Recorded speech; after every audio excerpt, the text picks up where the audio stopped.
Is article spinning an effective SEO strategy? Article spinning is the process of rewriting an article on a large scale.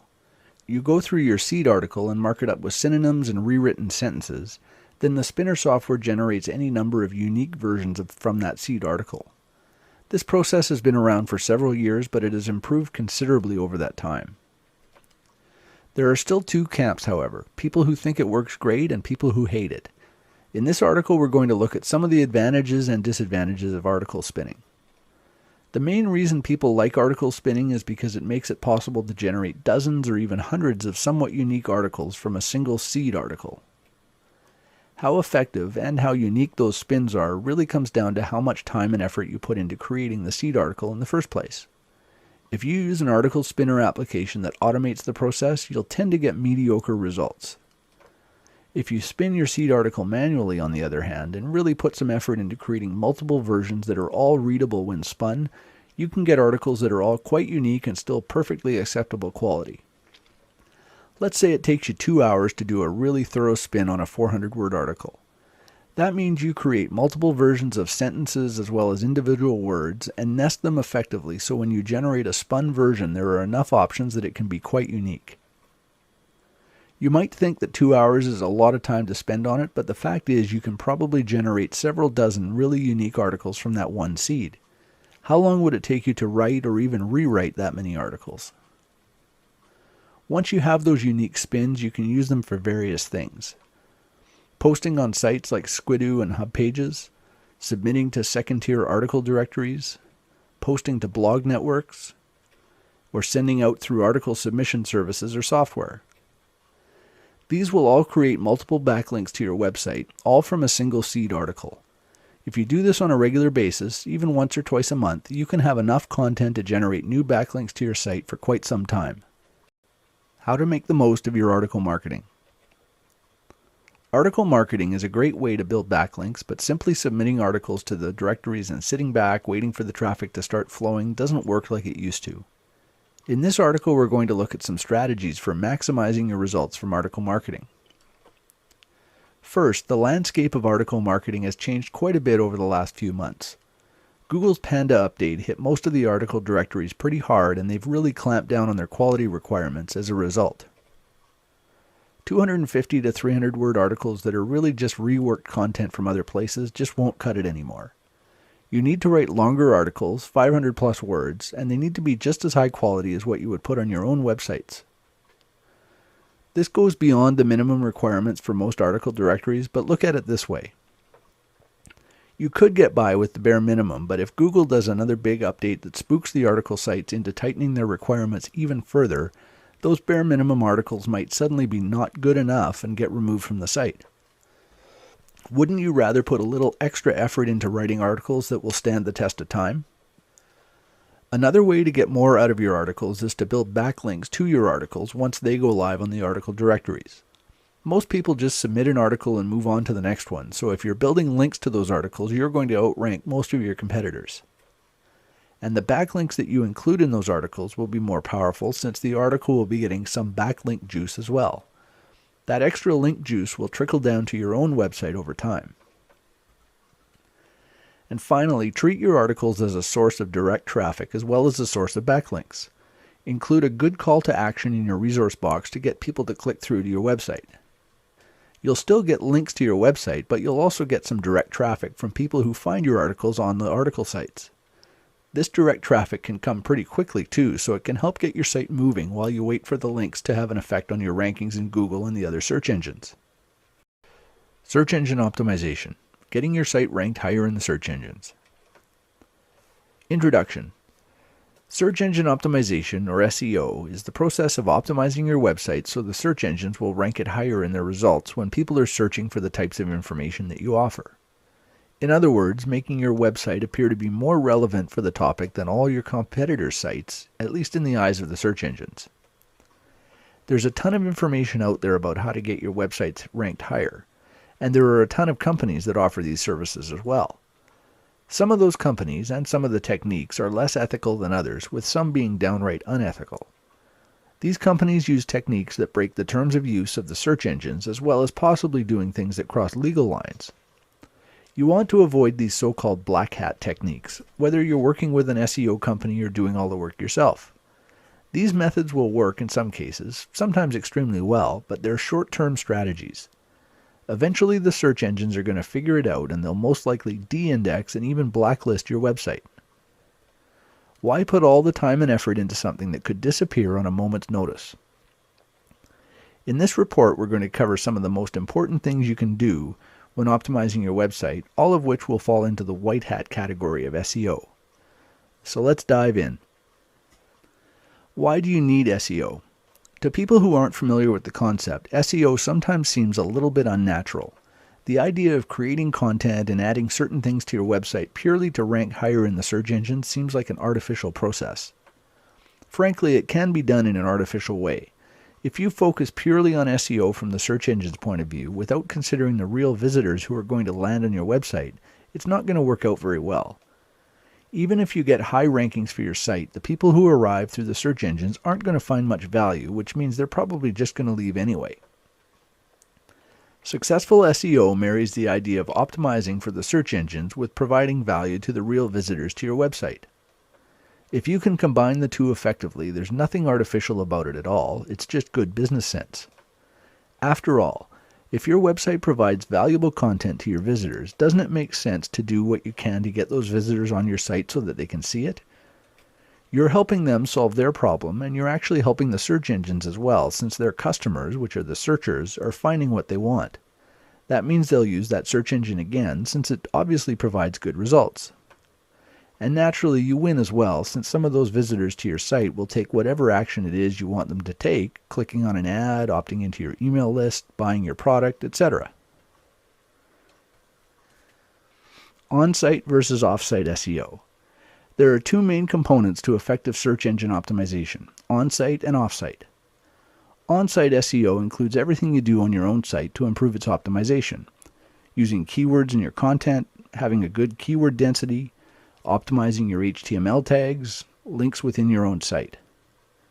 Off-site SEO, on the other hand, includes everything you do outside of your own site to improve the optimization. Building backlinks. Yes, off-site SEO really comes down to one thing, backlinks. We'll cover it in more detail shortly, but first let's look at the on-site factors in more detail. Keywords. When you optimize your website, what you're really doing is optimizing each individual page on the site and doing so for specific keywords on each page. For example, let's say your website is about dog training. You might have pages on puppy training, dog training methods, and dog training collars, to name a few. Each page will have a specific keyword that you want to optimize for. The puppy training page will be targeting the keyword puppy training. The dog training methods page will be targeting the phrase dog training methods, and so on. On any given page, you want to rank as high as possible in the search engines when someone searches for that keyword. So if someone searches for puppy training, that page on your website would rank near or at the top of the results. These keywords can be identified using a tool like the Google Keyword Tool or other applications like Micro Niche Finder or Market Samurai. You should always be working from a keyword list when you're optimizing your website, otherwise you may be targeting keywords that nobody's actually searching for. For instance, if you have a page on your website about your company's brand of dog training collars, optimizing for that specific keyword, say XYZ training collar, may not be very effective if nobody ever searches for it. Once you know what keywords you want to optimize for, you should start creating pages on your website for each of them, each optimized for different phrases. Some pages might be able to target more than one keyword phrase, mind you. You might have keywords like dog training collar and most effective dog training collar, for example. If you optimize a page for most effective dog training collar, it encompasses the other keyword as well, so when you optimize for the one, you're automatically optimizing for the other. The first thing you should do to optimize your content is to include the keyword itself. You don't want to overdo it and use it too many times, which is known as keyword stuffing, but you should use it a few times. It's a good idea to target a 1% to 2% keyword density, meaning for every 100 words on the page, your keyword should be used once or twice. HTML tags. Another important place to use your keywords is in the HTML tags on your page. This includes tags like the title tag, meta tags, H1, H2, H3 tags, and so on. The title tag is the most important of them all, so make sure you use your keyword once in the title tag as close to the beginning as you can. You should also include the keyword in the meta description and keywords tags. These aren't particularly important, nothing like they used to be, but they can still have a very small impact. It doesn't really take much effort to include them, so it's a good idea to do so. When you write your meta description tag, there's another important thing to remember. Most of the search engines, Google in particular, often use this tag as the description in the search results. So you want to write a description that makes sense to a real visitor, and preferably write it with a good call to action that will convince the searcher to choose your site out of the list of results. If you have a good description, you can sometimes get more clicks at position 2 or 3 than the site in the first position if its description isn't as effective. The other tags that should include your keyword if possible are the H1 tag and possibly H2 and H3 if it doesn't push your keyword density too high, and the image alt tags. If you're building your website in a tool like Dreamweaver, you can manage these tags manually as you design each page. If you're using WordPress or some other type of CMS or content management system, they most likely have a plugin that will handle this for you, such as the all-in-one SEO plugin for WordPress. Links within your own site. We're going to discuss backlinks in just a moment, but backlinks don't all have to come from other sites. You can also link between pages on your own site, and those count as backlinks as well. You don't want to overdo this. Linking to every other page on your site from each page isn't going to be very effective. The proper way to approach in-site linking is to link to other related articles, either within the content of the page itself or in a related links list at the bottom. This helps with SEO because the links are highly targeted, and it also helps your human visitors by giving them links to other pages they might find useful. Off-site SEO. Off-site SEO really comes down to one thing: backlinks. That is, links pointing to your website from other sites on the internet. Google was the first search engine to count these links as a factor in how they rank websites, but all the large search engines use links as a factor these days. The idea is the more links you have pointing to your site, the more popular it is, and therefore the content must be useful. Of course, Google's original algorithm assumed that these links were appearing because other people thought your content was good enough to link to. Building your own links kind of circumvents that assumption, but it's a necessary part of SEO. Hopefully the content in your website is good enough that other people will link to it as well, so over time you'll have a mix of links that you've built and links that have appeared naturally. Link sources. There are a lot of ways you can build links to your website. Some are easier than others, and some might even cost some money. But there are several methods that have worked quite well for years now and will most likely continue to do so, provided you do them correctly. Article marketing. Article marketing is probably one of the most widely used link building strategies simply because it's relatively easy and it doesn't have to cost anything. You submit articles to sites like ezinearticles.com and goarticles.com, and in exchange for the free content, they let you include a resource box at the end of your article with links back to your website. Over the last few years, there have been a lot of so-called systems that have recommended writing short, low-quality articles in large numbers to generate a lot of links back to your site. This strategy doesn't work very well any longer after Google's recent updates. But article marketing itself still works fine. You just need to make sure the articles you submit are high quality, with enough length to actually provide a good amount of information, usually 500 words or more. It takes more work, but frankly, taking shortcuts isn't a long-term strategy anyway. You're much better off to submit one 500-word article that will be live on the internet for years to come than to submit 3 or 4 200 to 250-word articles that might get removed if there's another shakeup with Google. Always think long-term when doing your link building. Social media. Social media sites like Twitter and Facebook have really taken off over the last 2 or 3 years. These have become powerful sources of backlinks, particularly if a lot of people are talking about your site and linking to it. You can seed this viral process through your own account, but when it comes to social media, you need to be providing some real value in the content on your site. People won't share junk, and the search engines know it. That's one of the reasons they're putting more and more weight on these social sites. If lots of people are sharing something, it probably means it's worth sharing, so by extension it's worth having a higher ranking in the search results. At the moment, Facebook and Twitter are the two most powerful social media sites, but this is an area that can change pretty quickly.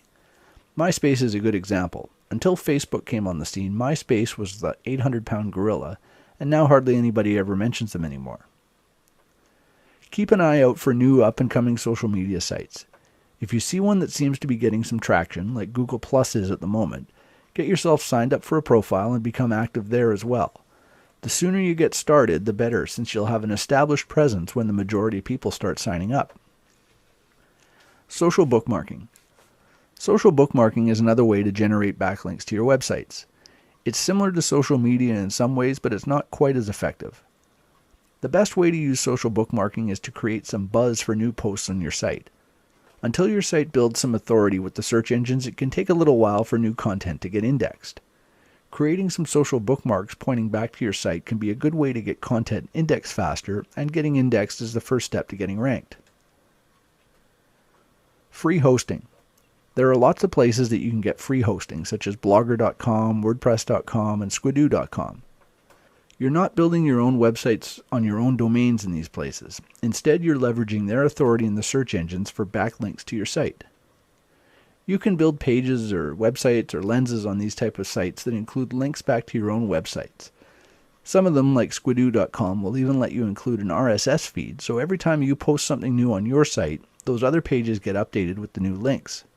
It's never a good idea to use free hosting for your money site, the one that ultimately makes you money, but they're perfect for building links back to those sites.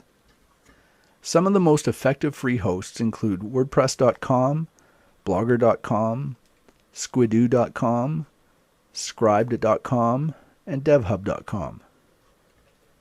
Link exchanges. Link exchanges are considered old school with most internet marketers. These were originally direct swaps of links, usually found on a recommended links page or something similar. You would post a link to another site on that page, and the other site would post a link to yours on their links page. These type of link exchanges stopped being effective years ago, but that doesn't mean that link exchanges don't work anymore. You just have to be smart about it.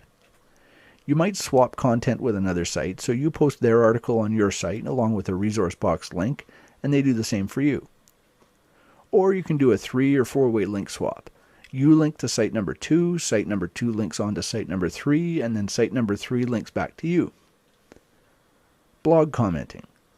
Blog commenting can also be a very effective way to generate backlinks. Plus, if you do it effectively, you can even generate some direct traffic back to your website.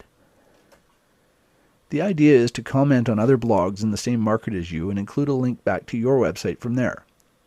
If you comment on popular blogs, you can wind up with a valuable link down the road a bit, since the pages on that site could wind up with really good page rank. It's important not to comment spam, however. Don't just leave useless comments like, "Wow, great post," and read the blog post and add value with your comment. If you focus on a handful of blogs and comment regularly, it can also be a good way to get noticed by the higher profile bloggers in your market. And if you write insightful posts on your own blog, they might even drop by and comment on yours every once in a while. The link in your blog comment can come in a couple of ways. When you leave a comment, most blog platforms ask for your name and a website URL. When the comment goes live, your name will be hyperlinked to the URL that you enter. Some people recommend using keywords as your name to get good anchor text links in your comments, but I don't agree. How likely is your comment to get approved when it's coming from someone named Dog Training Methods? Most bloggers will just delete those type of comments. Even if you use your own name, you're still getting a link to your site. And if you really want to get your keywords in there, try something like John the Dog Training Guy Smith. Some bloggers will still delete this, but it's got a better chance of approval at least. The other way you can get backlinks through blog commenting is through a WordPress plugin called Comment Love. Any blogs that use this plugin will add a link to the most recent post on your site to the end of your comment, assuming your website is a blog as well. Sites that use this plugin are obviously aware of the value of a backlink, so they're often good sites to target since they're more likely to accept your comment, assuming it adds value, of course. Paid links. Another way to get backlinks is to pay for them. There are services like textlinkads.com and textlinkbrokers.com that sell links on behalf of other websites. You can choose the page rank of the page your link is on, and in some cases you can even buy site-wide links, putting a link to your website on every page of their site. These links can cost quite a bit, particularly when the link is on a higher page rank page, so whether or not it's a good investment will depend on your budget and how well you can monetize your visitors. And keep in mind that the search engines don't like paid links, at least paid links that aren't labeled clearly as such. If they identify a link as being paid, they might discount it anyway, resulting in little or no value being passed. Another option for paid links is to set up private deals yourself. If you find a website that's ranking well and has some pages with decent page rank, you can always contact the webmaster directly to see if they'd be interested in selling you a link on their site. These type of arrangements are a lot harder for the search engines to identify, so they can be worth the extra work. Conclusion. We've covered some of the basics of search engine optimization in this video: on-site optimization, building backlinks, and backlinking strategies and sources. If you implement what you've learned here, you'll have better SEO than many of your competitors and will be able to outrank many of them with relatively little effort. And as you get more experience, you'll be able to expand on what's working for you and possibly even outsource some of the work so you're not spending all your time on SEO.